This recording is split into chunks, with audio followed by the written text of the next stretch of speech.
अरे वो देखो मैनेजर आ गई।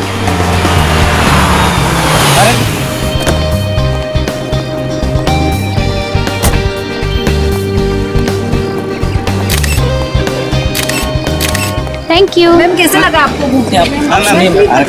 मैम हमने सुना है कि आप घूमने के लिए स्विट्जरलैंड गई थी। बिल्कुल ठीक सुना है आपने। काम करते करते काफी थक गई थी तो सोचा टहल कर आ जाओ। शेखर जी की नई फिल्म का म्यूजिक लॉन्च है, इस बारे में कुछ कहना चाहती हैं ma'am? I wish Shekhar all the very best. भगवान करे कि उनकी बाकी फिल्मों की तरह यह फिल्म भी सुपरहिट हो और वो अपनी अगली फिल्म में मेरे साथ करे। आपने उनके साथ बहुत ही हिट फिल्में दी है, पर इस फिल्म में उन्होंने आपके जगह एक नई एक्ट्रेस को कास्ट किया है, तो आपको दुख तो हुआ होगा। इसमें बुरा मानने वाली क्या बात है? शेखर को लगा होगा कि शायद उस रोल में एक नई लड़की अच्छी तरीके से फिट हो सकती है। That's it. But I am sure Shekhar के पास अगर मेरे लायक कोई स्क्रिप्ट होगी तो वो मुझे बताने में झिझकेंगे नहीं। सुना है सुपरस्टार रविंद्र कुमार के साथ बहुत ही जल्द आप शादी करने वाली हैं। No personal question please. Thank you.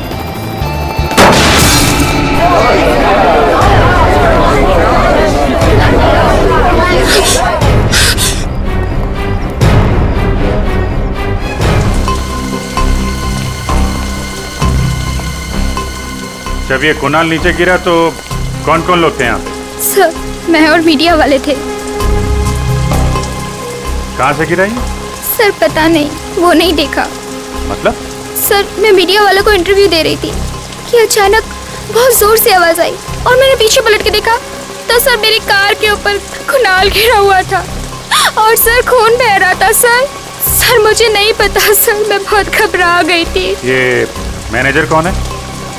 Sir मैं इस होटल का मैनेजर हूँ, मैंने ही आपको कॉल किया था। किस रूम में ठहरे थे मिस्टर कुणाल? पता नहीं सर, वो तो होटल में थे ही नहीं। क्या होटल में थे ही नहीं? गिरे तो ऊपर से ही है ना? हाँ सर। आसपास कोई दूसरी बिल्डिंग नहीं है जहाँ से गिरे हो? ध्यान नहीं दिया होगा आपने, अंदर जाते हुए देखा नहीं होगा। सर मैं तो रिसेप्शन पे था पूरे दिन, वाकई अंदर नहीं आए थे।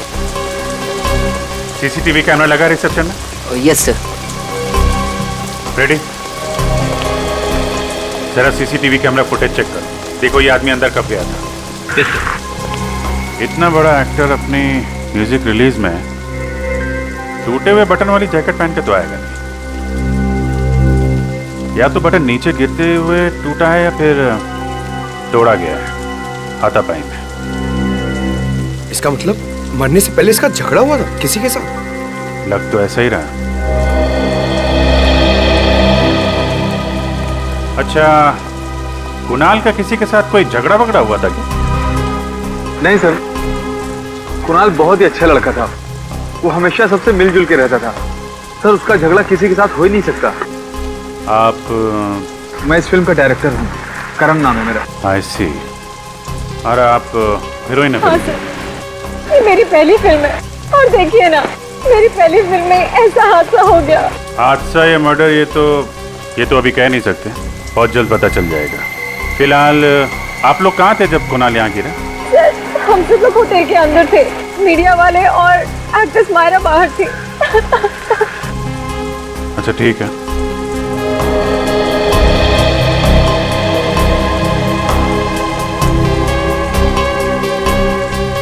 जिस तरीके से ये कार की छत हिचकी हुई है, काफी इम्पैक्ट है, मतलब ये काफी ऊंचाई से गिरा है।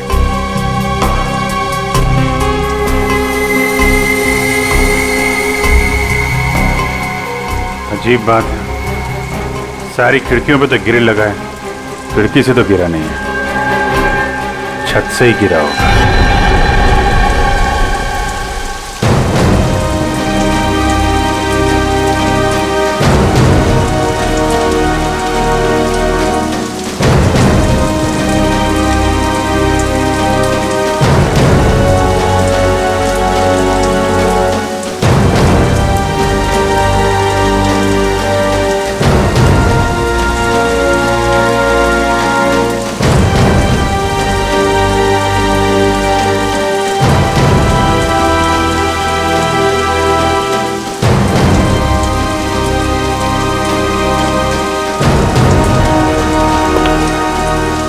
सर होटल के सारे कमरे चेक कर लिए, दिक्कत कहीं भी ये नहीं लगता है कि कुणाल वहां से कूदा है।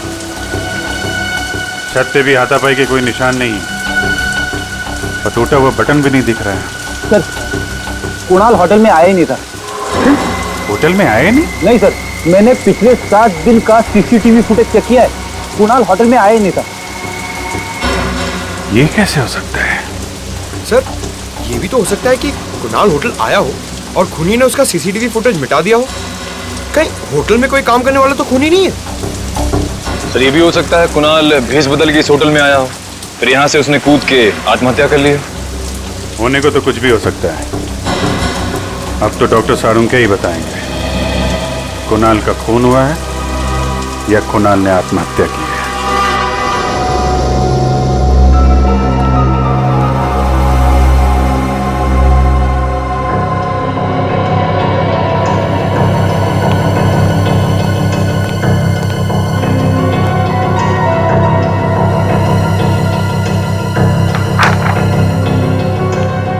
डॉक्टर साहब, कुछ पता चला?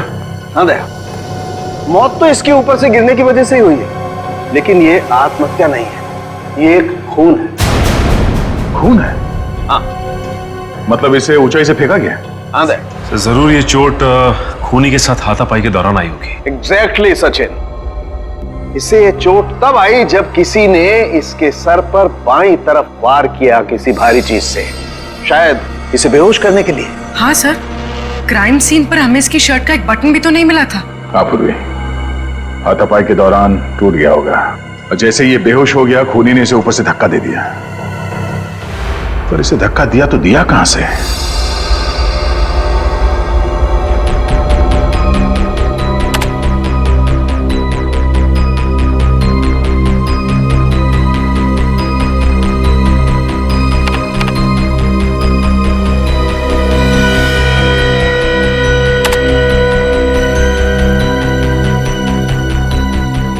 सर हमने होटल के कमरे, होटल की छत सब अच्छी तरह से चेक कर लिया सर, पर वहां पे कोई सुराग नहीं मिला।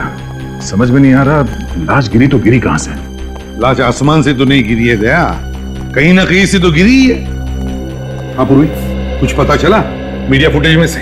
सर ये देखिए, सर इस फुटेज में कुणाल गिरते हुए तो दिख रहा है, मगर कहां से गिर रहा है वो पता नहीं चल रहा। लेकिन सर अगर मैं वहां की मीडिया वालों की बातचीत का ऑडियो बंद कर दूं और वहां के एम्बियंस यानी बाकी चीजों के ऑडियो ऑन रखूं तो सर एक आवाज आती है। सुनो।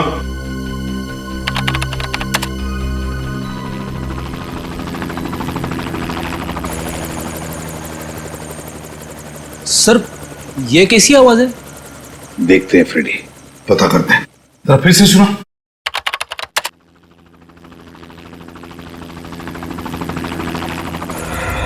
सर कहीं ये हेलीकॉप्टर की आवाज तो नहीं है? मुझे भी यही लगता है, ये हेलीकॉप्टर की ही आवाज है। तो मतलब है कुणाल को हेलीकॉप्टर से नीचे फेंका गया? मीडिया इवेंट के दौरान हेलीकॉप्टर उड़ा होगा और उसी में से कुणाल को नीचे गिरा दिया गया होगा। पूरी काम करो, पता लगाओ उस इवेंट के दौरान कितने हेलीकॉप्टर ने उड़ान भरी थी और किसने बुक किया था। सर इस सब में दो चीजें सामने आती है। एक ये कि खूनी अमीर और बहुत ही पहुंचा हुआ आदमी है, हेलीकॉप्टर बुक करना किसी आम आदमी के बस की बात नहीं है। और दूसरा ये कि कुणाल खूनी को अच्छी तरह से जानता होगा, तभी तो वो हेलीकॉप्टर में बैठने के लिए राजी हो गया। सर जिस वक्त कुणाल को फेंका गया उसके कुछ ही देर बाद उन्नति मैदान में एक हेलीकॉप्टर क्रैश हो गया सर। क्या? उन्नति मैदान में हेलीकॉप्टर क्रैश हो गया? तो फिर दया कहीं वही हेलीकॉप्टर तो नहीं जिसमें से कुणाल को फेंका गया? हाँ पता नहीं सर कैसे हुआ है, समझ में नहीं आ रहा है। अभी तक कोई आया क्यों नहीं? इंश्योरेंस प्रीमियम के लिए तो दौड़ कर आते हैं। सर लगता है वो लोग आ गए।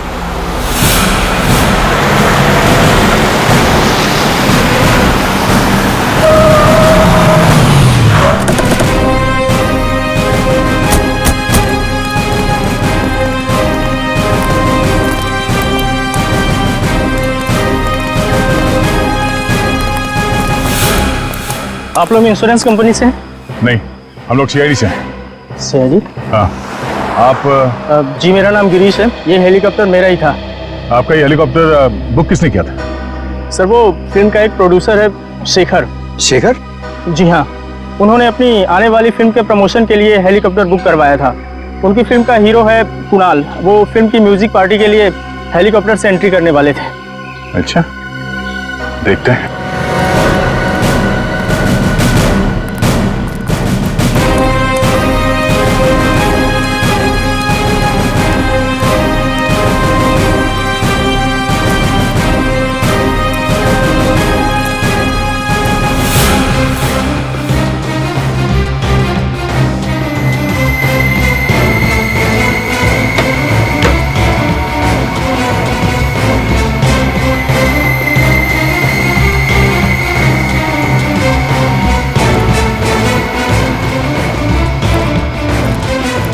अरे सुनिए, हेलीकॉप्टर के अंदर कोई लाश मिली? नहीं सर। सर, कहीं कुणाल ने हेलीकॉप्टर से कूद के आत्महत्या तो नहीं कर ली? नहीं पंकज, डॉक्टर सालुंके ने बताया कि ये मर्डर है। जरूर कुणाल के साथ कोई ना कोई था हेलीकॉप्टर में जिसने उसे पहले मारा, बेहोश किया और फिर हेलीकॉप्टर से बाहर फेंक दिया, और शायद पैराशूट से वो बाहर निकल गया। सर, कहीं ये सारा किया तरह शेखर का तो नहीं? सर, वो हमें होटल में भी नहीं मिला था।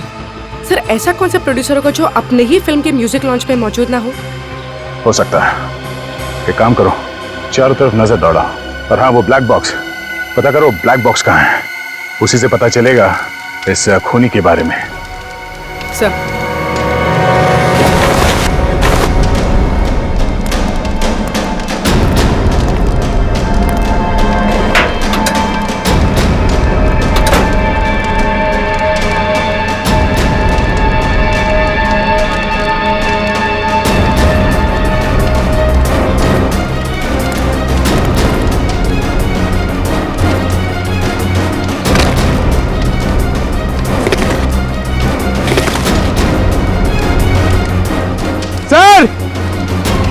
सर जल्दी आइए।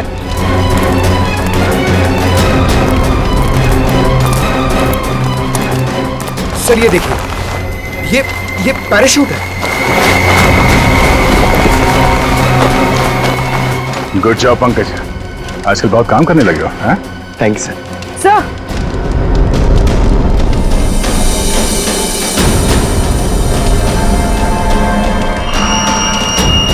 पेंडेंट शायद खूनी का हो सकता है, और खूनी शायद शेखर भी हो सकता है। मुझे यकीन नहीं हो रहा कि आप लोग मुझ पे शक कर रहे हैं। मैं अपनी फिल्म के हीरो को क्यों मरवाऊंगा? फिल्म की पब्लिसिटी के लिए। कुणाल की मौत से आपकी फिल्म को पब्लिसिटी मिलने वाली थी, पर बॉक्स ऑफिस पे कलेक्शन दुगने होने वाले थे। हाँ सर, लेकिन मेरी फिल्म तो वैसे ही हिट है, उसके लिए मुझे गुनाह करने की क्या जरूरत है सर? तुमने बनाया था ना कुणाल की एंट्री का प्लान हेलीकॉप्टर से? हाँ, कुणाल को हेलीकॉप्टर चलाना बहुत अच्छे से आता था। उसके पास उसका लाइसेंस भी था, और मैंने ही उसको बोला था कि इस पार्टी में अगर वो हेलीकॉप्टर से आएगा तो फिल्म की पब्लिसिटी में 4 चांद लग जाए। 4 चांद का तो पता नहीं, मगर तुम्हारी इस प्लानिंग की वजह से वो ऊपर जरूर पहुंच गया। तुम्ही ने उसे हेलीकॉप्टर से धक्का दिया था ना? नहीं, मैं उस वक्त हेलीकॉप्टर में था ही नहीं उनके साथ। फिर कौन था वहां पे? मुझे नहीं पता। देखिए, पता नहीं कहने से काम नहीं चलेगा। जब म्यूजिक लॉन्च हो रहा था तो आप वहां पे नहीं थे। कहां पे थे आप? मेरी तबीयत ठीक नहीं है, मैं घर पे आराम कर रहा था। मेरी तबीयत अभी भी बहुत खराब है, मुझे बहुत घबराहट हो रही है। सर, मैं इनकी डॉक्टर को फोन करती हूँ। सर, इनसे 3 सवाल क्या पूछे, इनकी तबीयत बिगड़ गई। आप क्या सब, आपको क्या लगता है कि मैं आपसे झूठ बोल रहा हूँ? सही में तबीयत खराब हो रही है। शेखर जी क्या हो गया आपको? शेखर डॉक्टर 15 मिनट में आ रहे हैं। शेखर जी क्या हो गया आपको? शेखर जी उठिए। शेखर जी क्या हो गया? बालों का गिरना, इसकी नाक में से खून का बहना, इसका पूरा शरीर इस तरह से पीला पड़ जाना, ये सब देख करके मैं समझ गया था ये कोई साधारण मौत नहीं है, ये बड़ा टेढ़ा चक्कर है। कैसा टेढ़ा चक्कर सालुंके साहब? रेडी, शेखर की मौत जहर से हुई है, और जहर भी कोई ऐसा वैसा जहर नहीं। दरअसल ये रेडिएशन पॉइजनिंग का शिकार हुआ है। Radiation poisoning? ये तो बहुत ही गंभीर मुद्दा है डॉक्टर साहब। हाँ दया, बात दरअसल ये है कि इसके शरीर में मुझे अल्फा पार्टिकल्स मिले हैं, जिससे साबित होता है कि ये आदमी रेडिएशन का शिकार हुआ है। ये कौन सा जहर है डॉक्टर साहब? पोलोनियम। इस जहर का नाम है पोलोनियम। ये कोई ऐसा वैसा जहर नहीं है, बहुत रेयर किस्म का जहर है। डॉक्टर साहब ये जहर पोलोनियम असर कैसे करता है? छूने से इसका असर नहीं होता है, कंटेजियस नहीं है ये जहर। इसे खाने या पीने की चीज में दिया जाए तभी इसका असर होता है। ये धीमा जहर है, स्लो पॉइजन। इसमें इंसान सबसे पहले अपने आप को बहुत कमजोर महसूस करने लगता है। उसे लगता है जैसे वो बहुत बीमार हो गया है, और उसके बाद उसके शरीर में ऐसे लक्षण आते हैं जैसे इस शेखर के शरीर में आए। उसका एक एक अंग धीरे धीरे काम करना बंद कर देता है, और इस वजह से इंसान की मौत हो जाती है। इतना धीमा जहर? सर ये जहर शेखर की बॉडी में कब गया होगा? मौत से तकरीबन 24 घंटे पहले। 24 घंटे पहले? और ये पोलोनियम जहर खूनी के पास कहां से आया होगा? ये हर जगह आसानी से तो नहीं मिलता। मैं एक काम करता हूं दया, मैं जानने की कोशिश करता हूं कि इस शहर में किस किस के पास ये पोलोनियम नाम का जहर हो सकता है। तब तक हम पता करते हैं कि मरने के ठीक 24 घंटे पहले ये शेखर कहां था और किसके साथ था। अभिजीत, ब्लैक बॉक्स की रिकॉर्डिंग सुनते हैं, पता चल जाएगा उड़ान के वक्त हेलीकॉप्टर में क्या बातें चल रही थी। सब प्ले कर दो। हाँ।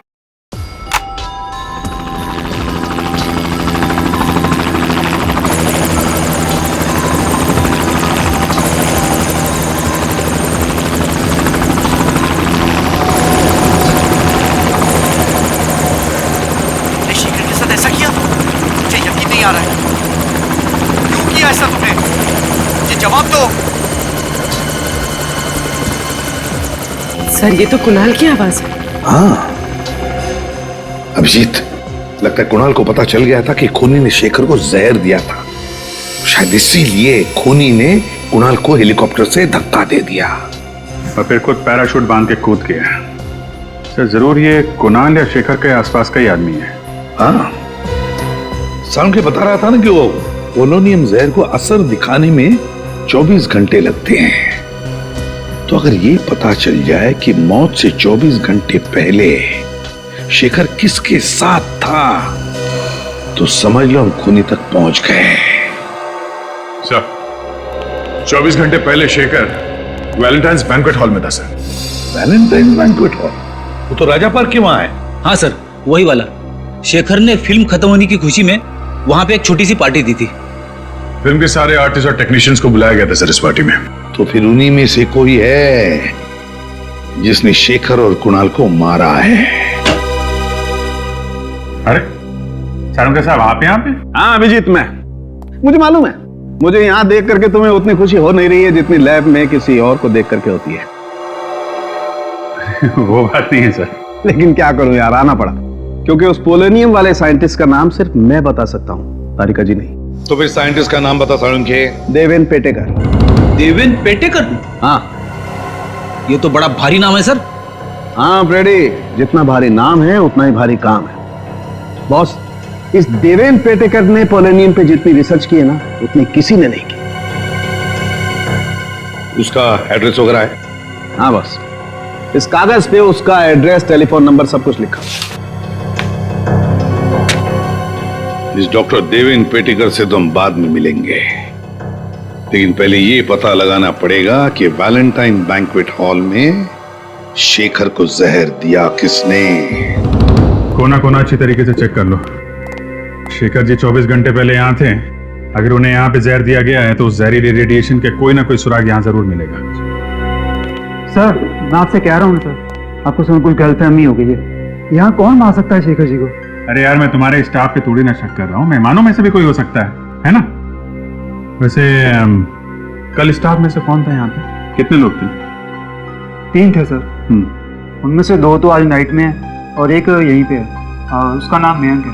बुलाओ मयंक को, बुलाओ।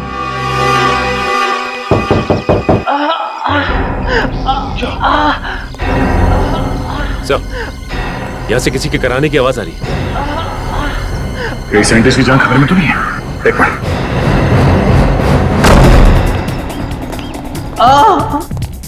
पेटेकर।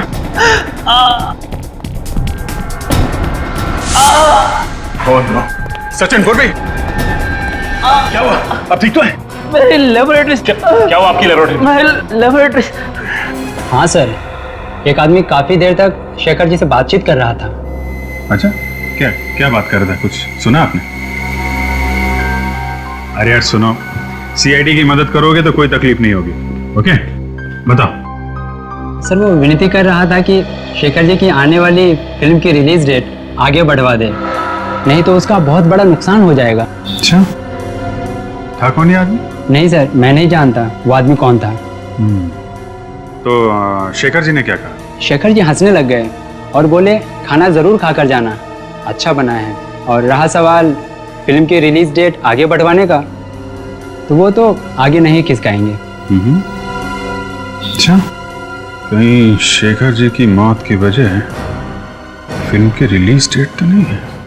शेखर जी की मौत के बाद अब तो शायद उसकी फिल्म भी वक्त पे रिलीज ना हो पाए। इससे आपकी फिल्म का बहुत फायदा होगा ना?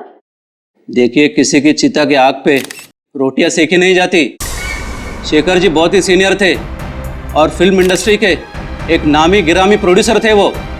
उनके जाने के बाद फिल्म इंडस्ट्री को जो आघात पहुंचा है उसको शब्दों में बयान करना नामुमकिन है। तो हम मुमकिन कर देते हैं मिस्टर राजेश, शेखर के खूनी की दास्तान सुनाकर। सीआईडी वाले आज यहाँ कैसे आ गए? देखिए प्लीज, अभी आप लोग बाहर जाइए, हम आपको बाद में जवाब देंगे। शेखर जी का खून क्या है? आप लोग प्लीज मैम, प्लीज आइए, प्लीज आप लोग प्लीज।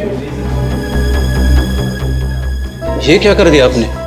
मेरे फिल्म को नेगेटिव पब्लिसिटी दे दी। वो कहते हैं ना आप लोग, any publicity is good publicity. मैं नहीं मानता। मेरे लिए मेरी इमेज और मेरी इज्जत बहुत मायने रखती है। इज्जत मायने रखती है तो फिर खून क्यों किया शेखर का?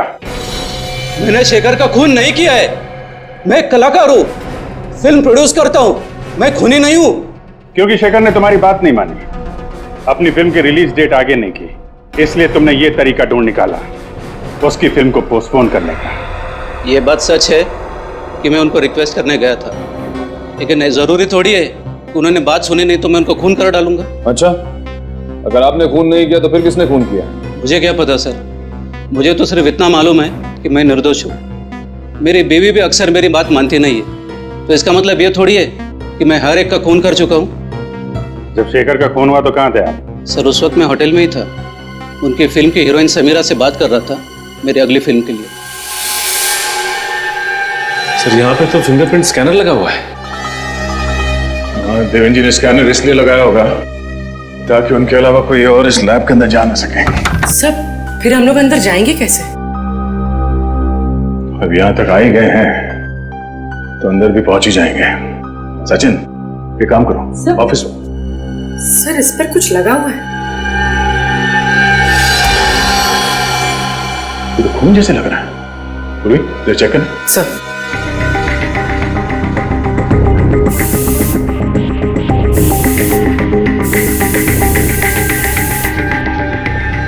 सर ये तो खून ही है। यहाँ पे खून कैसे लगा?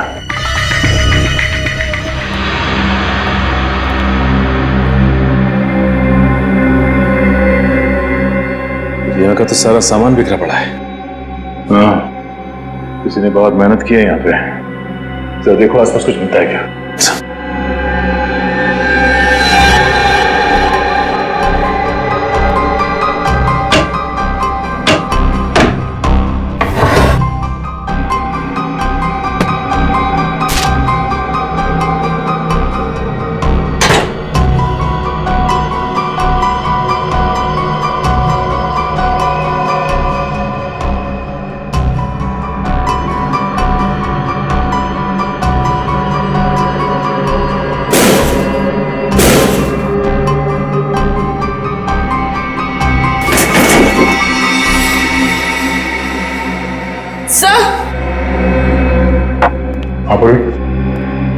सर इसमें से एक बोतल गायब है। गायब है? पोलोनियम जहर इसी लैब से चुराया गया है। सर ये देखिए, खून की बूंद गिरी हुई है। देवेंद्र की कटी हुई उंगली तो हमें लैब के बाहर मिली थी। तो फिर ये खून यहाँ कैसे है? सर कहीं ये खून खूनी का ही तो नहीं है? अगर ये खून खूनी का है तो वो ज्यादा देर हमसे बच नहीं पाएगा।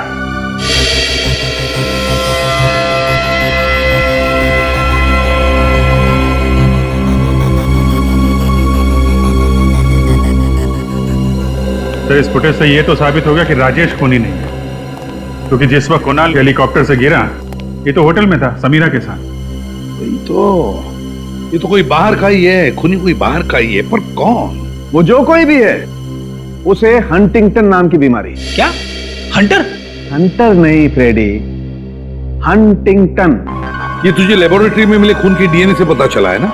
हाँ बस, लेकिन सिर्फ इतनी जानकारी मिली है, इसका क्रिमिनल डाटाबेस में कोई रिकॉर्ड नहीं मिला है। कोई बात नहीं पूर्वी, इंटरनेट से चेक करो, देखो इन दोनों फिल्मों से जुड़े हुए किस आदमी को हंटिंगटन डिजीज है। सर, हाँ सालुंके साहब, ये बीमारी क्या होती है? ये एक न्यूरोलॉजिकल डिसऑर्डर होता है फ्रेडी। इसमें इंसान की मसल का कोऑर्डिनेशन बिगड़ जाता है। ये बहुत रेयर बीमारी है, अधिकतर मिडिल एज के बाद ही शुरू होती है।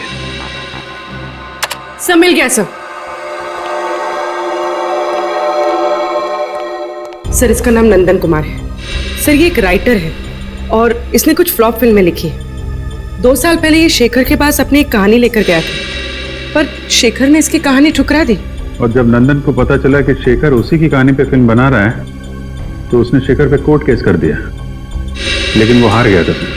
और ये वही वाली फिल्म है सर, 555 घंटे, इसका म्यूजिक लॉन्च हुआ था उस दिन। इसका मतलब है दया, हमारा खूनी मिल गया। सर एक टाइम था जब मैं भी राइटर बनना चाहता था। मैं कविताएं लिखना चाहता था, लेख लिखना चाहता था, शायरियां लिखना चाहता था। अरे यार लिखते फिर ये यहाँ सीआईडी में क्या करने आ गए? पता नहीं सर। सर मगर दोनों में ना बहुत सिमिलैरिटी है। अच्छा? हाँ, राइटर बनने में भी उतना ही दिमाग लगाना पड़ता है जितना सीआईडी ऑफिसर बनने में। तुम अगर राइटर बन जाओगे ना तो तुम्हारी कहानी में खून और मुर्दे बहुत होंगे। सर रोमांस भी हो सकता है? हाँ रोमांस तो हो सकता है। नंदन। हाँ? आप लोग कौन? हम लोग सीआईडी से हैं। सीआईडी से?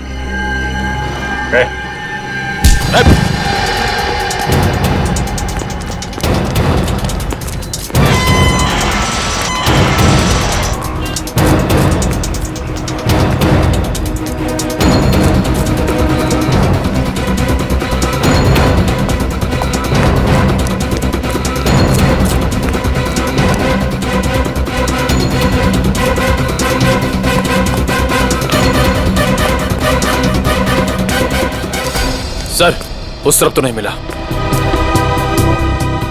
इतनी जल्दी भाग नहीं सकता, यहीं कहीं छुप के बैठा होगा।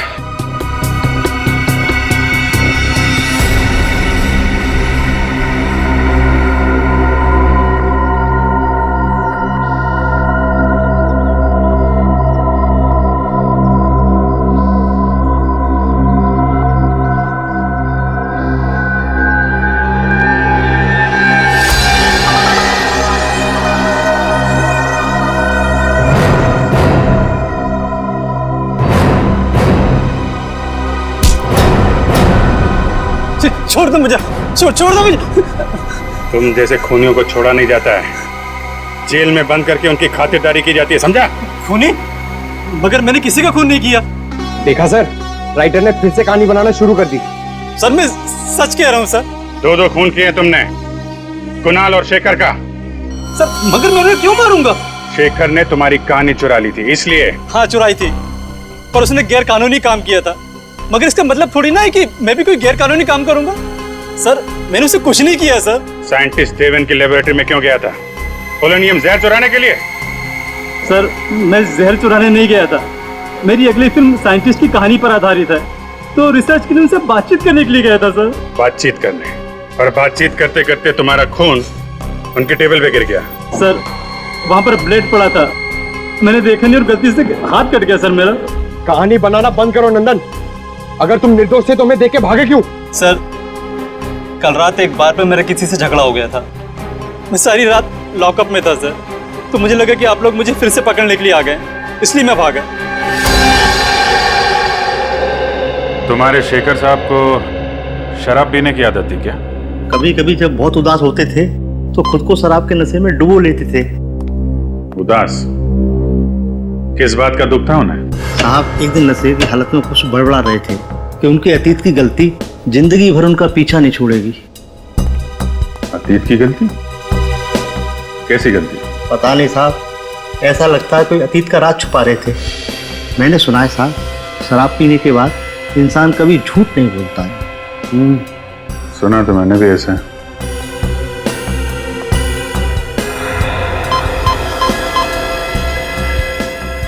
सर, ये देखिए सर, इस क्लास में अल्फा पार्टिकल्स मिले हैं सर।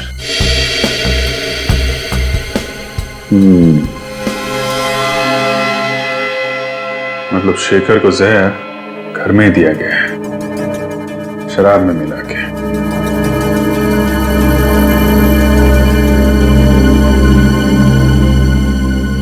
जब शेखर की मौत हुई तुम कहाँ थे? साहब उस दिन काम जल्दी खत्म हो गया था, मैं शाम को ही घर चला गया था। कितने बजे? ये कोई करीब 6:30 पौने 7 बजे। सर! हाँ पंकज? सर ये देखिए, यहाँ पे कुछ गड़बड़ है। निकालो।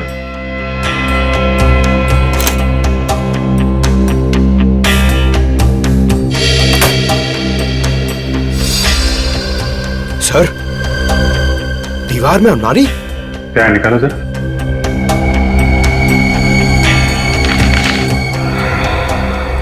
ये देखिए, चिट्ठियां छुपा के रखी हैं। शेखर, लता, लता, किसी लता ने इस शेखर को चिट्ठियां लिखी हैं। कहीं शेखर के अतीत का राज इन चिट्ठियों में तो नहीं छुपा है? कुछ पता चला इन चिट्ठियों में से? हाँ सर, काफी पुरानी चिट्ठियां हैं, 20 साल से भी ज्यादा पुरानी। इतनी पुरानी चिट्ठियां आदमी तभी संभाल के रखता है ना जब उसका कोई इमोशनल कनेक्शन हो, इनके साथ कोई लगाव हो। हाँ सर, यहाँ भी प्यार का ही मामला है। ये लता उन दिनों छोटी मोटी एक्ट्रेस हुआ करती थी, दोनों आपस में प्यार करते थे सर, मगर ये शेखर पहले से शादीशुदा था। कई बार लता को वादा किया था उसने कि अपनी बीवी को डिवोर्स दे देगा, लेकिन ऐसा किया नहीं। शायद लता इसी बात से दुखी थी। हाँ सर, लेकिन उसने दुनिया के सामने ये बात जाहिर नहीं होने दी, क्योंकि उसे पता था कि इससे उसकी और शेखर की बदनामी हो सकती थी। वैसे लता आजकल है कहाँ पर, कुछ पता चला? हाँ सर, लता अब जिंदा नहीं है। 20 साल पहले 27 मार्च 1993 को उसकी छत से गिरने से मौत हो गई। हो सकता है ये एक्सीडेंट ना हो, और शायद इसमें शेखर का हाथ हो। फिर 20 साल बाद कोई तो है जो लता की मौत का बदला लेना चाहता है। लग तो ऐसा ही रहा है सर। सर, जिस वक्त लता की मौत हुई थी उसकी एक 4 साल की बेटी थी सेजल। माँ की मौत के बाद उसे अनाथ आश्रम भेज दिया गया था, और अब वो 4 साल की बेटी 24 साल की हो गई है। अच्छा, तो हो सकता है इस बच्चे ने अपना पूरा बचपन माँ के बदले की आग में गुजारा हो। इस अनाथ आश्रम में जाकर पता लगाओ सेजल के बारे में, वो करती क्या है कहाँ। सेजल नाम की एक बच्ची आई तो थी यहाँ करीब 20 साल पहले। जब वो 8 साल की हुई तो उसे अडॉप्ट कर लिया गया है। किसने अडॉप्ट किया था? मिस्टर एंड मिसेस संजीवन ने। देखिए, अडॉप्शन के वक्त का फोटोज है।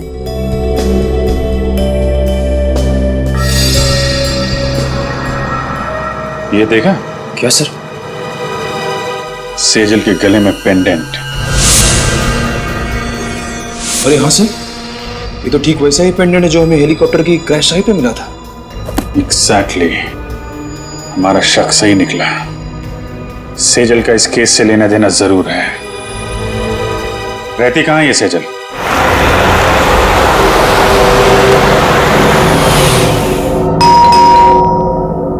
अलका, जरा देखना कौन है। जी जी कहिए। मजे हम लोग सीआईडी से हैं।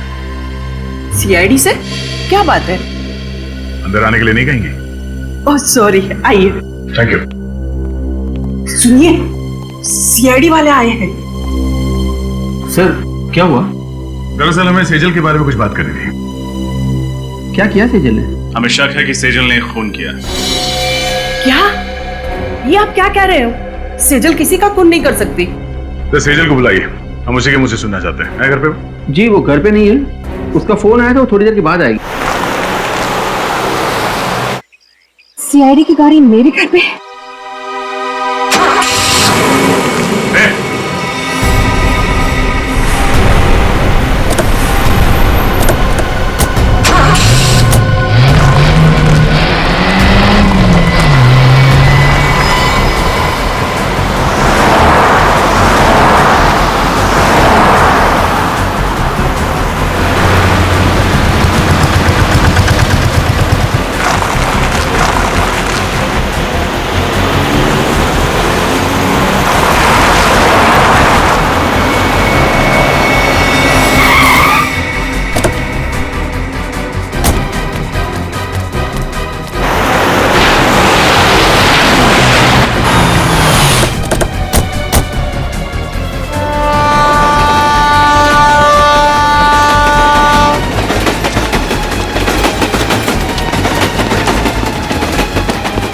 रुक जाओ।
गई तो गई कहाँ?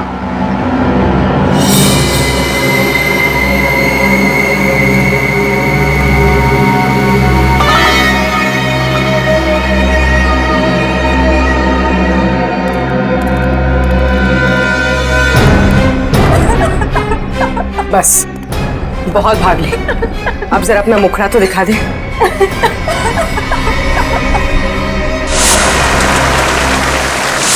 समीरा तुम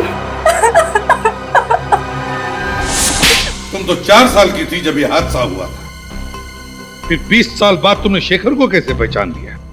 नहीं पहचानती थी, लेकिन मैंने सोच रखा था कि एक ना एक दिन उस आदमी को जरूर ढूंढ निकालूंगी जिसने मुझे अनाथ किया और उसे एक दर्दनाक मौत दूंगी। मैंने पोलोनियम के बारे में कहीं पढ़ा था कि एक धीमा जहर है और सोच लिया था कि इसी से शेखर को मारूंगी।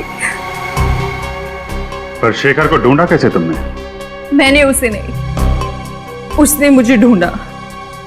वो अपनी फिल्म के लिए एक हीरोइन की तलाश कर रहा था जिसके जरिए वो मुझ तक पहुंच गया। अच्छा, तो इत्तेफाक से उसके घर में तुमने तुम्हारी माँ ने लिखी हुई चिट्ठियां पढ़ ली और तुम समझ गई कि तुम उस खूनी तक पहुंच गई हो, है ना?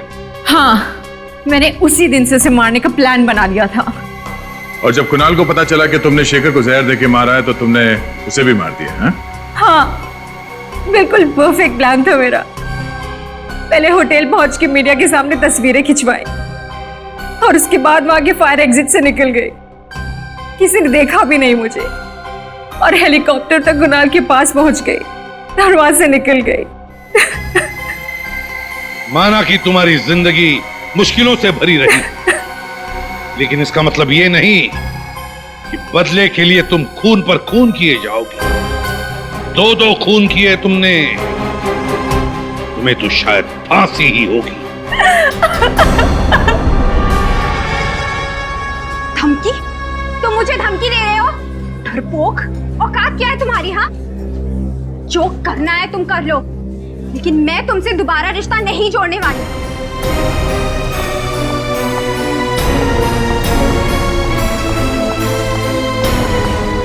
चलो ताशा, घर चलते।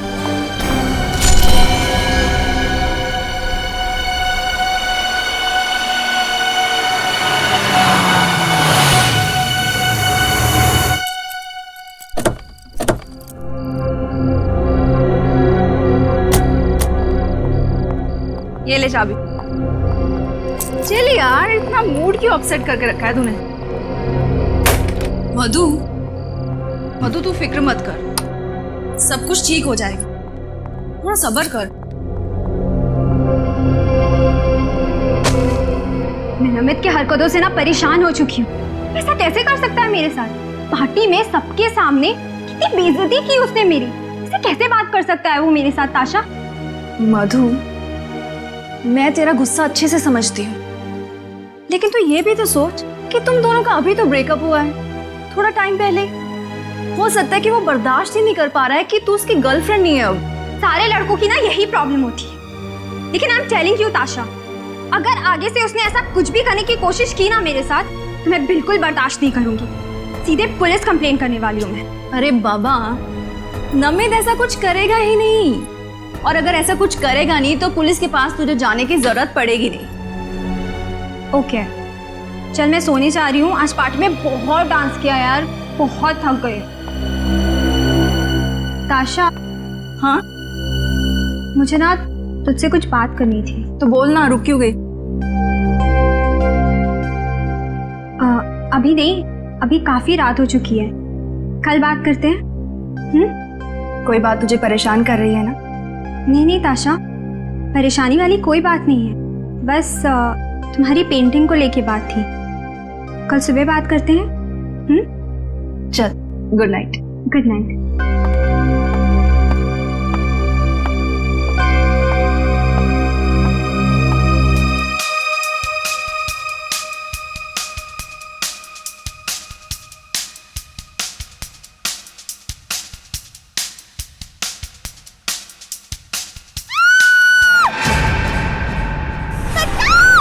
मुझे मत मारो,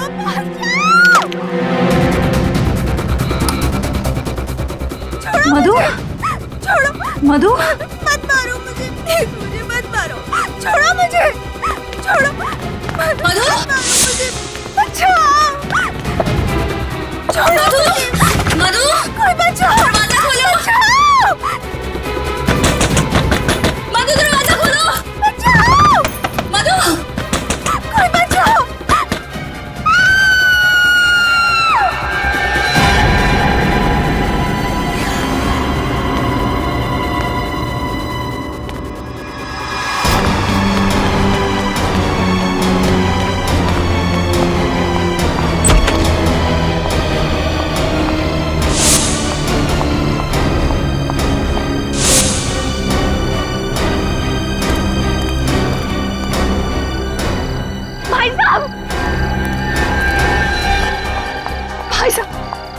क्या हुआ बहन जी, आप इतनी डरी हुई क्यों? प्लीज मेरी मदद कीजिए, मेरे घर में कोई घुसा है। कौन है? क्या हुआ? मुझे नहीं पता, मुझे बिल्कुल नहीं पता, लेकिन उसने मेरी सहेली को मार दिया। क्या? खून? प्लीज कुछ कीजिए प्लीज। हमें सीआईडी को फोन करना हुआ, वही ठीक रहेगा। Hello CID. कमरा ऊपर है, सब चौकन्ने रहना।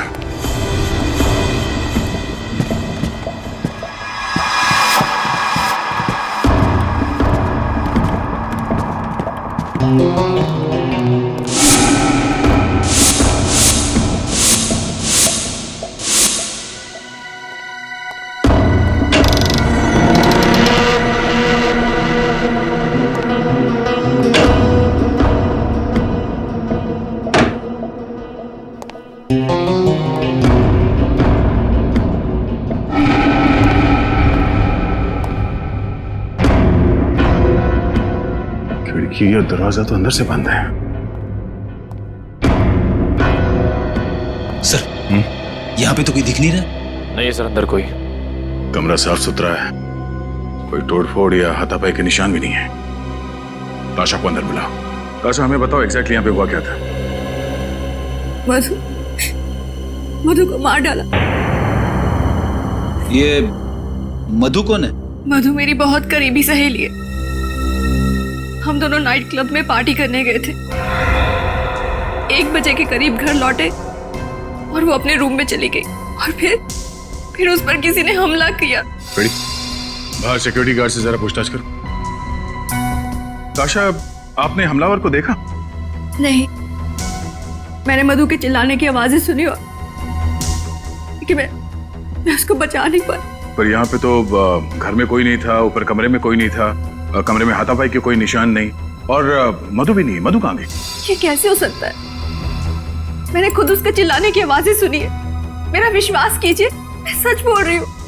अच्छा, मधु पे हमला होने से पहले आपने किसी को घर में आते या जाते देखा? नहीं, मैं हेडफोन्स पहनकर म्यूजिक सुन रही थी। मैंने किसी को आते जाते नहीं देखा। और जब ये सब हुआ तब आप कहाँ थी?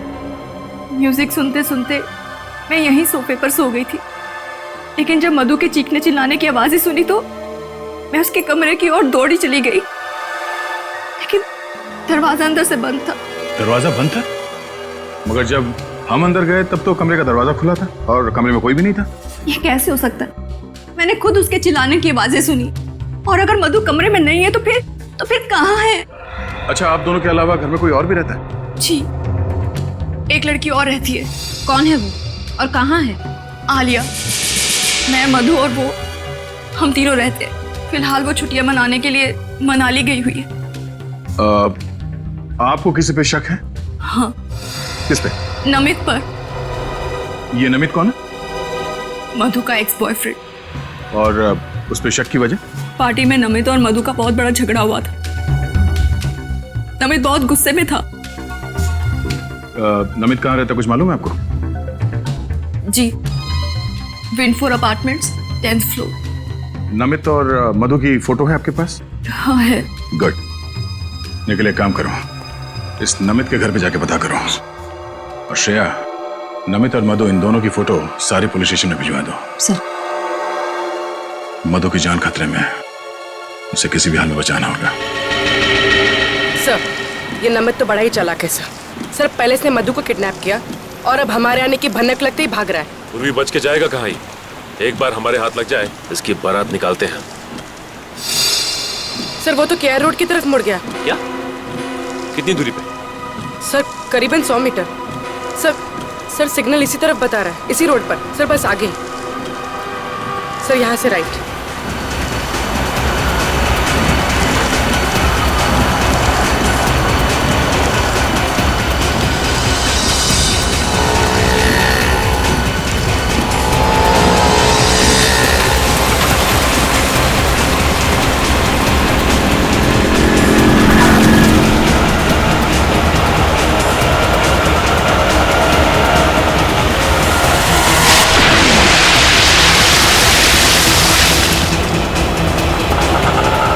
सर, नमित इसी रिक्शा में।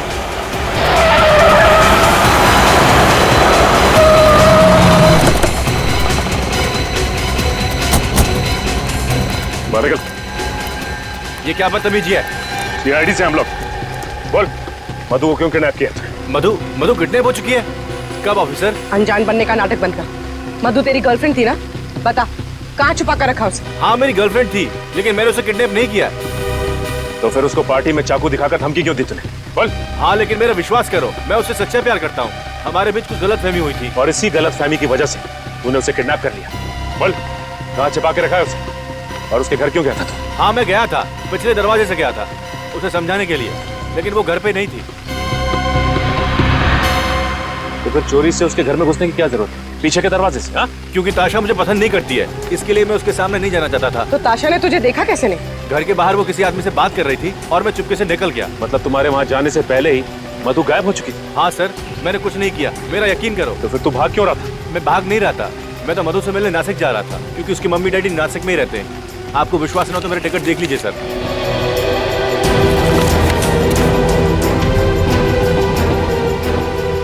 आखिरी बार कब बात हुई थी मधु से? पार्टी के बाद करीब 12:30 बजे। आप चाहो तो मेरा फोन चेक कर सकते हो। क्या बात हुई थी तुम्हारी? बात नहीं हो पाई थी। फोन ताशा ने उठाया था और उसने कहा मधु सो रही है। ये बात मुझे अजीब लगी। इसमें अजीब लगने वाली क्या बात है? क्योंकि मधु अपनी गाड़ी किसी को चलाने देती नहीं है। देखो, जब तक ये केस सॉल्व नहीं हो जाता तुम ये शहर छोड़कर नहीं जाओगे, समझे?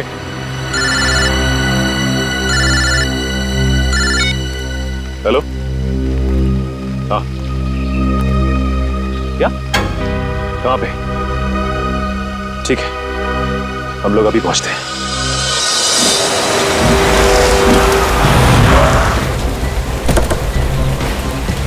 Hello sir.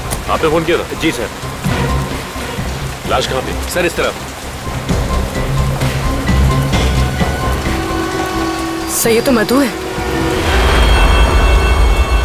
सर वो देखिए।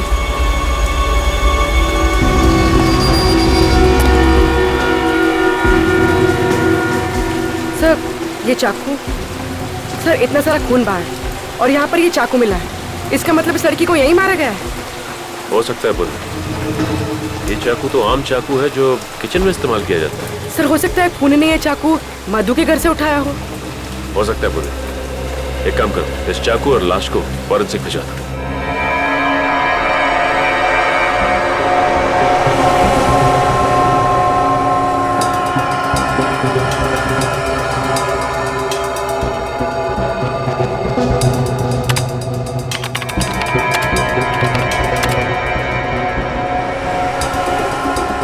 ओ, तो ये बात है। क्या बात है डॉक्टर साहब? रजत, जिस किसी ने भी इस मधु का खून किया है ना, वो इससे बहुत ज्यादा नफरत करता है। इतनी नफरत करता है कि इसे तड़पा तड़पा कर मारना चाहता है। हाँ सर, जिस बेरहमी से ये वार किया है उससे तो साफ मालूम पड़ता है कि खूनी कितना निर्दयी होगा। होगा नहीं श्रेया, होगी। क्या होगी? हाँ होगी। वैसे आपको ये बता दूं, मधु के खून में बहुत ज्यादा मात्रा में ड्रग्स पाई गई है। मतलब सालू के साहब, मधु को ड्रग्स लेने की आदत थी? लेकिन सर जब हमने मधु के दोस्तों से पूछताछ की तो उन्होंने कहा कि मधु को ऐसी कोई आदत नहीं थी। फिर तो एक ही गुंजाइश है, किसी ने धोखे से मधु के ड्रिंक्स में ड्रग्स मिला दिया। बिल्कुल बिल्कुल। और उसके बाद ये मधु इस हालत में ही नहीं थी कि अपने ऊपर वार करने वाले से बचाव कर सके। डॉक्टर साहब, इस चाकू से मधु का खून किया गया। इस पर उंगलियों के निशान किसके हैं? मुजरिम कौन है? गवाह भी वही, मुजरिम भी वही। क्या ताशा ने ही मधु का खून किया? ये कैसे हो सकता है सर?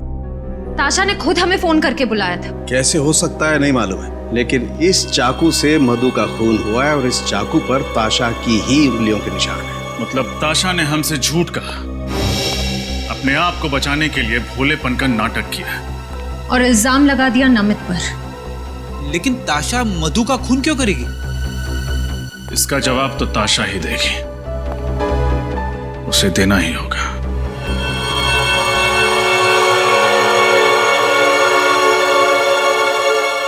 ये सब क्या हो गया है? मधु को तो सब पसंद करते थे ना।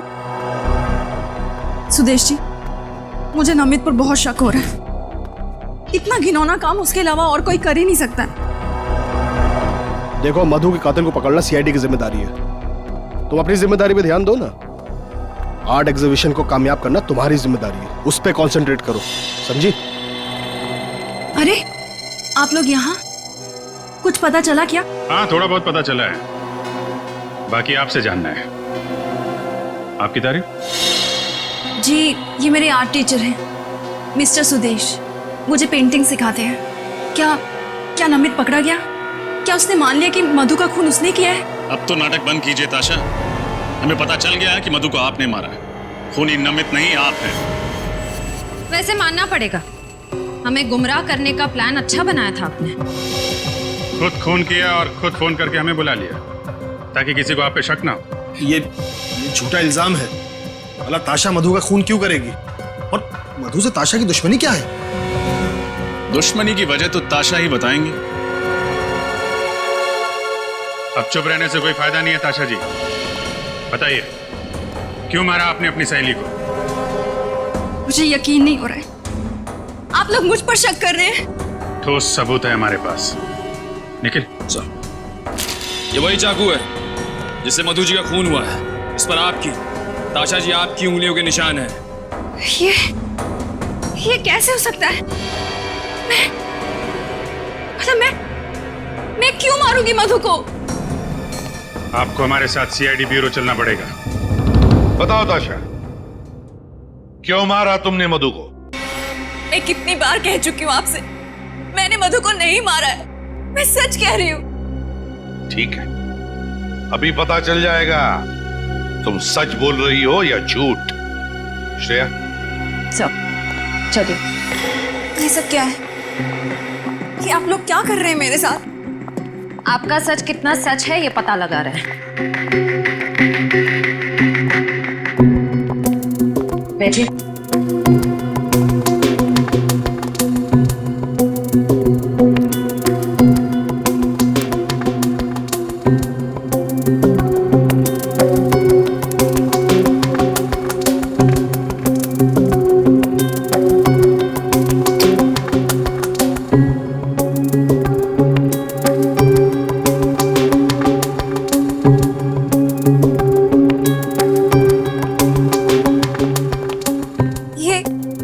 कर रहे हैं आप लोग?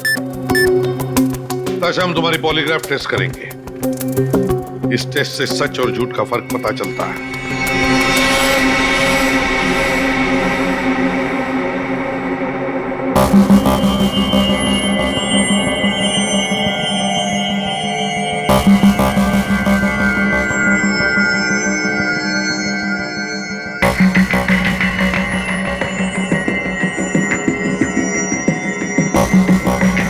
बताओ ताशा, क्यों मारा तुमने मधु को?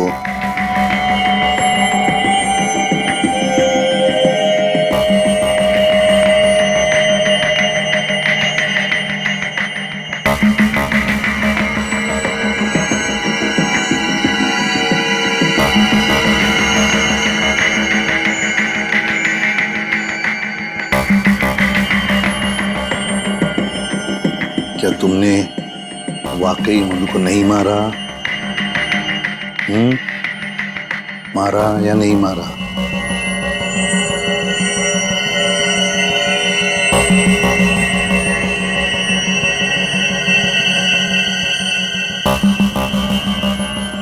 बताओ ताशा, क्या तुमने मधु का खून किया? नहीं, मैंने मधु को नहीं मारा।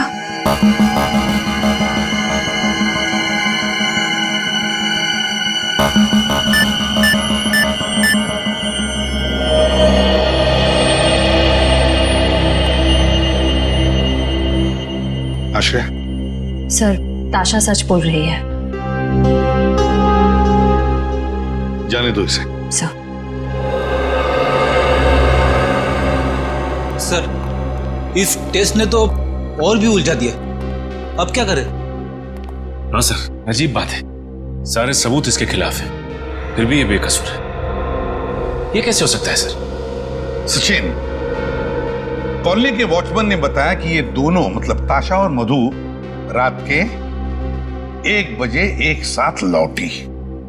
हाँ सर, और ताशा ने हमें तकरीबन 1:30 बजे फोन किया। एग्जैक्टली। मतलब सर, ताशा के पास सिर्फ आधे घंटे थे मधु का खून करके वापस आने के लिए। ताशा ने फोन किया हमें रात के 1:30 बजे। अब मधु की लाश जहां पर मिली है वो ताशा के घर से 20 मिनट की दूरी पर मिली। तो आने जाने में, ताशा को आने जाने में 40 मिनट लगने चाहिए। ये आने जाने में 40 मिनट? तो फिर सर, आधे घंटे में ताशा ने अपने घर से फोन कैसे किया होगा? एग्जैक्टली, आधे घंटे में फोन कैसे किया होगा, है ना? इसका एक ही मतलब है कि कोई तो है जो ताशा को फंसाने की कोशिश कर रहा है मधु के खून के जुर्म में। सर अब आपको ऐसा क्यों लग रहा है? जरा सोचो फ्रेडी, सोचो। साळुंखे को मधु के खून में से ड्रग्स मिले, तो हो सकता है कि उस पार्टी में मधु के ड्रिंक में किसी ने ड्रग्स डाले। सर ये मुमकिन है, क्योंकि जिस रात मधु का खून हुआ उस रात ताशा और मधु दोनों पब से पार्टी करके लौट रहे थे। बस तो फिर सचिन, उस पब में जाकर पता लगाओ उस पार्टी में कौन कौन आया था और क्या क्या हुआ था।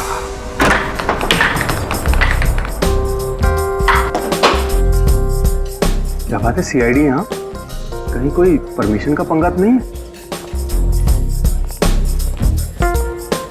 एक्सक्यूज मी, क्या बात है मिस्टर मैनेजर? हमें देख के आप खुश नहीं हुए हैं? नहीं सर, ऐसी तो कोई बात नहीं है, पर आप लोग यहाँ और हमारे पास ड्रिंक्स की परमिशन है। और सर हमारे क्लब में तो इमोरल ह्यूमन ट्रैफिकिंग भी नहीं होती। ये सब कुछ हम जानते हैं मैनेजर साहब, लेकिन एक केस के सिलसिले में कुछ पूछताछ करनी थी आपसे। कैसी पूछताछ सर? कल आपके क्लब में एक ऑफिस पार्टी हुई थी, हमें उस पार्टी की गेस्ट लिस्ट देखनी है। Just minute sir.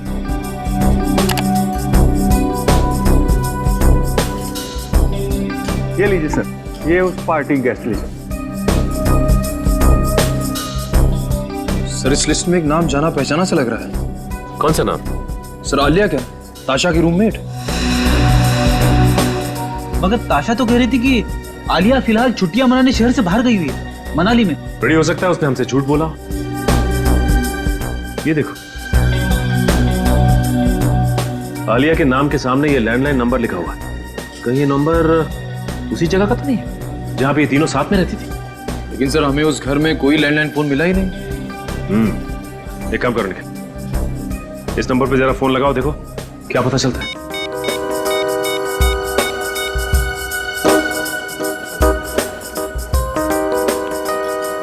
सर ये नंबर सेवा में नहीं है। नंबर सेवा में नहीं है? कोई बात नहीं निखिल, टेलीफोन एक्सचेंज से पता करते हैं कि ये आलिया रहती कहाँ है।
लगता है हमारे आने से पहले ही आलिया यहां से भाग गई, उसे हमारे आने की भनक लग गई होगी।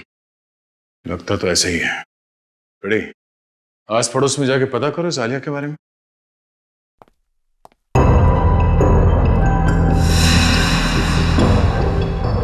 आलिया, आलिया, सारे पेंटिंग्स आलिया नहीं बनाए?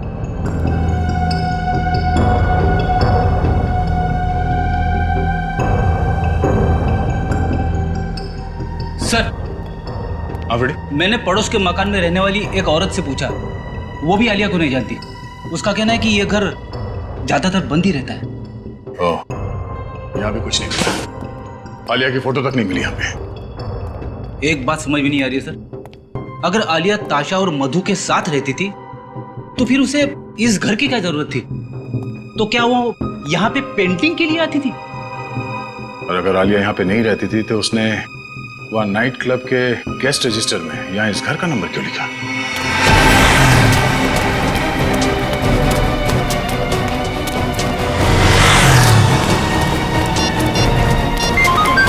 ताशा का फोन। हाँ ताशा, मुझे बहुत डर लग रहा है, कोई मुझे मार देगा। देखिए आप डरिए मत, आप जहाँ पर हैं वहीं रुकिए, हम अभी पहुँच रहे हैं। हाँ ठीक है।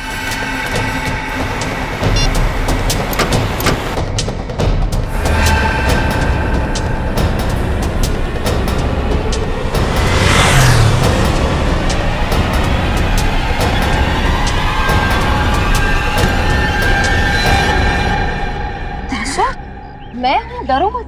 अच्छा वो आप आ गए, अगर आप नहीं आते तो आज न जाने मेरे साथ क्या हो जाता। देखिए शांत हो जाइए, कुछ नहीं होगा आपको। आपको इतनी चोट कैसे लगी? चलिए हमारे साथ। कहाँ? हॉस्पिटल। और कहाँ? चलो। लेकिन अगर खूनी मुझे मारने के लिए वहाँ पे आ गया तो? घबराइए मत, कुछ नहीं होगा आपको। हॉस्पिटल में आपकी सुरक्षा का पूरा इंतजाम किया जाएगा। आइए चलिए, आइए। ड्रेसिंग का सामान लेके आओ। हेलो डॉक्टर साहब, ताशा की तबीयत कैसी है अब? इनकी हालत बहुत खराब थी, इसलिए पहले मैंने इनको नींद का इंजेक्शन दे दिया है। अब इनके घाव पर ड्रेसिंग करनी बाकी। मैं देख सकता हूँ? श्योर। Thank you. सचिन, या तो ताशा ने अपने आप को किसी चीज से मारा है या फिर कोई और वजह है, जैसे ये कहीं गिर गई या ताशा गिरी या फिर ताशा को गिराया गया। अच्छी तरीके से तलाशी लो घर की।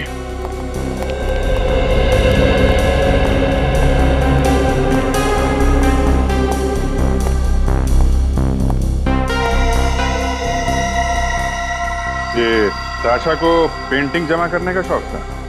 Yes sir. सर ये देखिए, क्या है इसमें? ताशा के पेंटिंग स्कूल के सर्टिफिकेट्स हैं, लेकिन किसी भी सर्टिफिकेट में डी ग्रेड से अच्छा ग्रेड नहीं मिला है। इसका मतलब ताशा कुछ खास पेंटिंग्स नहीं बनाती थी। सर ताशा की मेडिकल रिपोर्ट्स और ये डॉक्टर का प्रिस्क्रिप्शन। और तो शायद ये दवाइयाँ भी ताशा की हैं। Doctor Shekhar psychiatrist? ताशा को दिमाग की बीमारी थी। डॉक्टर शेखर से मिलना पड़ेगा। डॉक्टर शेखर, आपकी एक पेशेंट है, मिस ताशा, याद है आपको? ताशा? बिल्कुल, लेकिन बात क्या है? कुछ प्रॉब्लम है उसे? ऐसा ही कुछ समझ लीजिए डॉक्टर साहब। वैसे डॉक्टर साहब, ताशा को बीमारी क्या है? Split personality disorder. एक ही इंसान में दो रूप। पिछले 1 साल से मैं उसका इलाज कर रहा हूँ और बीच में उसकी हालत काफी अच्छी होने लगी थी, लेकिन क्या डॉक्टर साहब? पिछले 3 महीनों से उसका मानसिक संतुलन कुछ ज्यादा ही बिगड़ता जा रहा है। उसे फिर से दौरे पड़ने लगे हैं और वो अपने आप को आलिया समझने लगी है। क्या? आलिया? जी हाँ, ताशा का काल्पनिक रूप। क्या मतलब आलिया नाम की कोई लड़की है ही नहीं? ये ताशा की कल्पना है? जी हाँ। डॉक्टर साहब, आप कह रहे थे कि पिछले 3 महीनों से ताशा की हालत और भी खराब होती जा रही है, क्यों? यही तो मुझे भी समझ में नहीं आ रहा है, क्यों? क्योंकि ताशा पिछले 3 महीनों से वही दवाइयाँ खा रही है जो पिछले 1 साल से खाती आ रही है। तब तो डॉक्टर साहब ये भी मुमकिन है कि आप गलत दवाइयाँ देकर ताशा की बीमारी का फायदा उठा रहे हैं। भला मैं अपने पेशेंट के साथ ऐसा क्यों करूंगा? मैं डॉक्टर हूँ, कोई क्रिमिनल नहीं। डॉक्टर साहब, अगर आपकी दवाई खाकर ताशा की तबीयत खराब हुई है तो आपकी तबीयत खराब होने में भी ज्यादा वक्त नहीं लगेगा।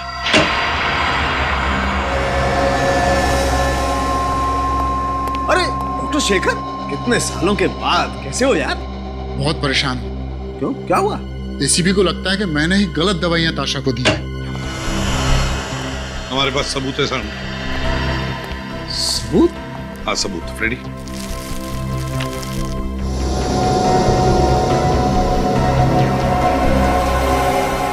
ये दवाइयां हमें ताशा के घर से मिली और ये सारी दवाइयां डॉक्टर शेखर ने प्रिस्क्राइब की है। लेकिन बॉस, जो व्यक्ति स्प्लिट पर्सनैलिटी का शिकार होता है उसे यही दवाई दी जाती है। इसमें कुछ गलत नहीं किया इसने। मान लिया ना सालुंखे, मगर मुझे शक है कि इन कैप्सूल्स में कुछ और ही है। ऐसा कैसे हो सकता है? चेक कर ले। ठीक है, मैं चेक करता हूं।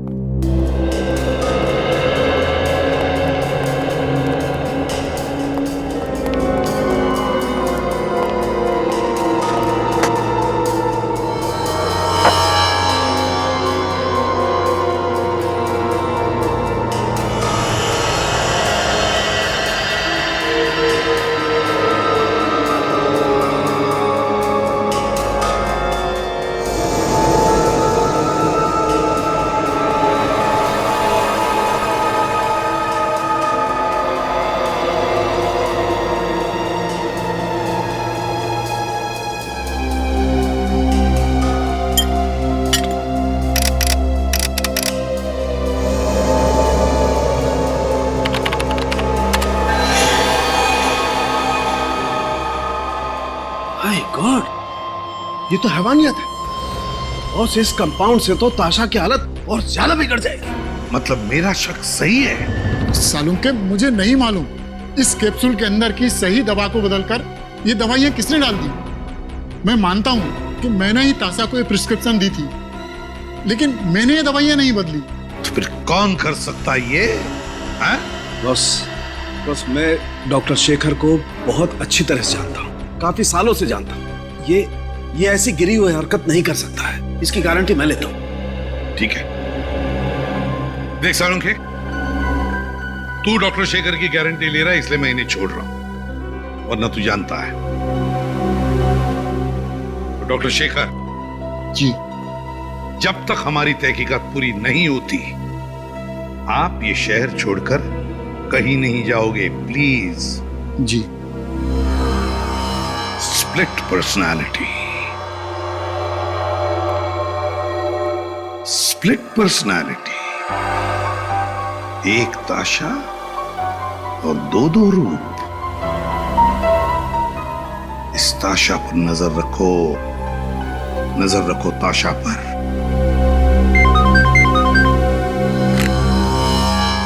एसीपी प्रद्युमन, क्या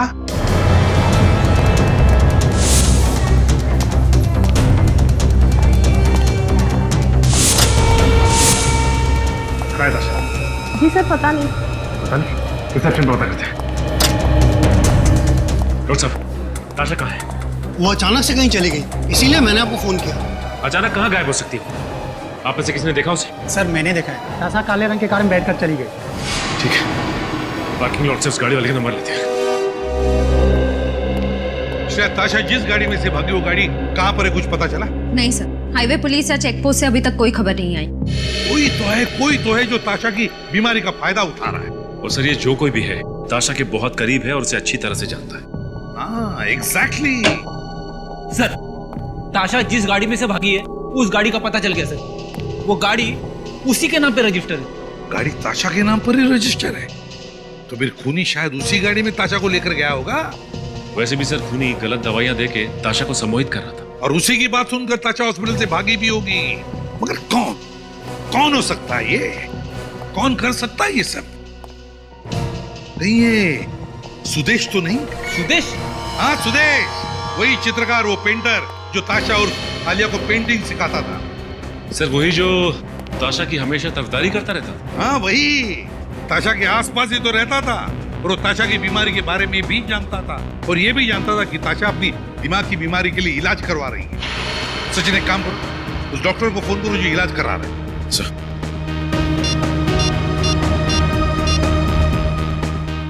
हेलो। हाँ डॉक्टर शेखर, मैं सीआईडी से इंस्पेक्टर सचिन बोल रहा हूँ। अच्छा, ये बताइए कि ताशा जब आपके यहाँ इलाज के लिए आती थी तो क्या वो अकेली आती थी या साथ में भी कोई आता था? अच्छा, ठीक है, थैंक्स सर। हाँ, ताशा के साथ हमेशा सुदेश आता था। सुदेश। Hello ACP Pradyuman. पता चल गया कहां पर है गाड़ी? Thank you. ताशा की गाड़ी का पता चल गया। गाड़ी जीबी गेस्ट हाउस पर खड़ी है। GB guest house. तुम क्यों हॉस्पिटल से मुझे यहाँ लेकर आए हो? क्या चाहते हो तुम?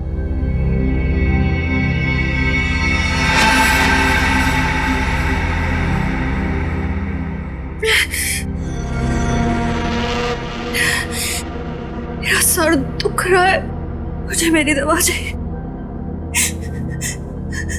मुझे मेरी दवा।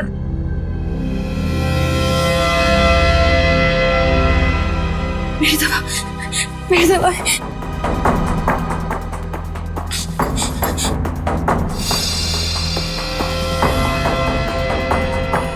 यही दवाई खाती हो ना तुम? लेकिन आज तुम्हें ये गोली नहीं मिलेगी।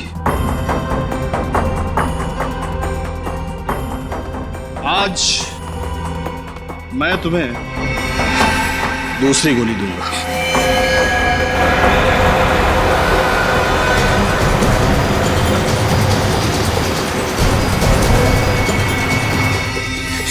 मुझे मत मारो, मुझे जाने दो प्लीज। मुझे जाने दो, नहीं तो मैं तुम्हें सीआईडी को सब कुछ बता दूंगी। इसीलिए मैं तुम्हें मारना चाहता हूं, क्योंकि तुम सीआईडी को सब कुछ बता दोगी।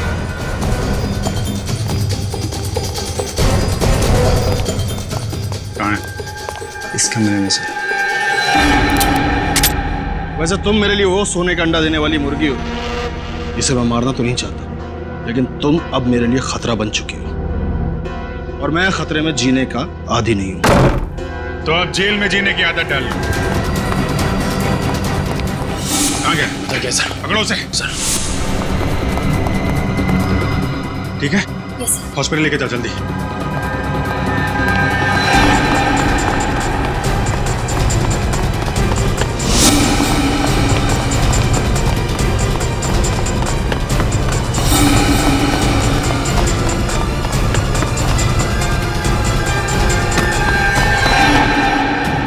कहाँ भाग रहे हैं?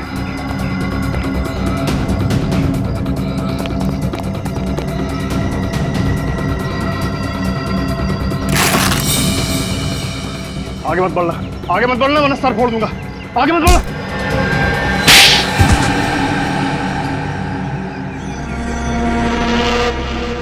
क्यों मारा मधु को तुमने? क्योंकि वो मेरा राज जान गई थी। कैसा राज? यही कि मैंने ताशा की दवाई बदल दी थी, जिससे उसकी बीमारी कम नहीं होगी बल्कि और बढ़ेगी। ऐसा करने की वजह? ताशा का दूसरा रूप आलिया, जिससे मुझे फायदा था। ताशा जब आलिया के रूप में आती थी तो बहुत अच्छी पेंटिंग करती थी।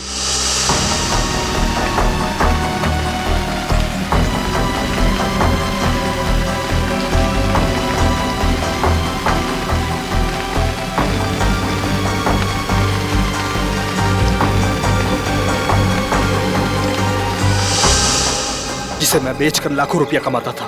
ताशा को स्प्लिट पर्सनालिटी की बीमारी है, ये तुम्हें कैसे पता चला? एक दिन उसके सर में दर्द उठा और मैं उसे डॉक्टर के पास लेकर गया। तब मुझे उसकी स्प्लिट पर्सनालिटी के बारे में पता चला। लेकिन ताशा को तुम पे शक नहीं हुआ? नहीं, बिल्कुल नहीं। ताशा को मैंने यकीन दिला दिया था कि मधु आलिया उसके साथ रहती है। बहुत लंबी जीवन रेखा है ना तुम्हारी। काफी लंबा समय गुजारना पड़ेगा तुम्हें जेल की सलाखों के पीछे, अगर फांसी नहीं हुई तो। इस तरह के और भी एपिसोड देखने के लिए हमारे चैनल को सब्सक्राइब करें और बेल आइकन दबाना ना भूलें।